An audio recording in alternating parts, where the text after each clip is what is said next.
جی آپ نے گفتگو ملاحظہ کی ایف اے ٹی ایف میں پاکستان کی پوزیشن لغاری صاحب اب بہتر ہے اور بلیک لسٹ کرنے کا خدشہ اب تقریباً ٹل چکا ہے. جو باتیں اس وقت کامران خان صاحب کہہ رہے ہیں آپ ان سے متفق ہیں؟ کامران خان صاحب کی بڑی سورسز ہیں اور بہت لوگوں سے ملتے ہیں اور بڑے لوگوں کے دروازے اور ان کے جو ایوان ہیں ان کے لیے کھلے ہوتے ہیں، وہ جہاں چاہیں چلے جائیں اور ان کی رسائی بھی ہے.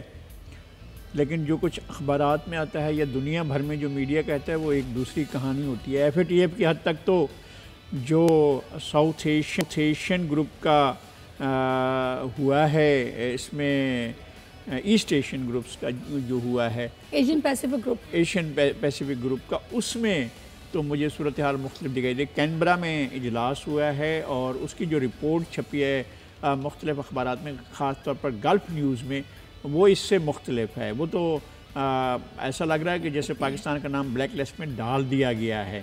اور ان کو جو ہے وہ گرے لسٹ سے نکلتا ہوا دیکھ رہے ہیں، تو شاید ان کو ایسا نظر آیا ہوگا اور ایسا انہوں نے دیکھ لیا ہوگا. لیکن مجھے صورتحال بہت مشکل دکھائی دے رہی ہے اور اس کا نتیجہ اور زیادہ خطرناک ہوگا. خدا نہ خواستہ اگر پاکستان گرے لسٹ سے بلیک لسٹ میں جاتا ہے تو اس کا نتیجہ یہ ہوگا کہ پھر آپ ایل سی نہیں کھول سکتے، پھر ریمیٹنسز نہیں آ سکتے، پھر پیسے آپ کے پاس ڈالر کی شکل میں یہاں نہیں آ سکتے.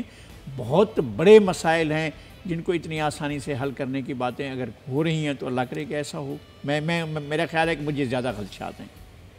یعنی کہ آپ جو سب وہ ہرا ہرا بتا رہے ہیں، آپ کو ایسا ہرا ہرا کچھ نظر نہیں آ رہا. دوسرا آپ کو نہیں لگتا کہ اعلامیہ جاری ہو جائے تو پھر اس کے بعد ہی زیادہ بہتر ہے کہ اس طرح کے ریمارکس دیے جائیں یا صورتحال کا؟ نہیں، میں یہ عرض کرتا ہوں کہ آپ نے کون سا ایسا کس شعبے میں آگے بڑھ گئے ہیں جس کی وجہ سے آپ کی دنیا میں پذیرائی ہوگی؟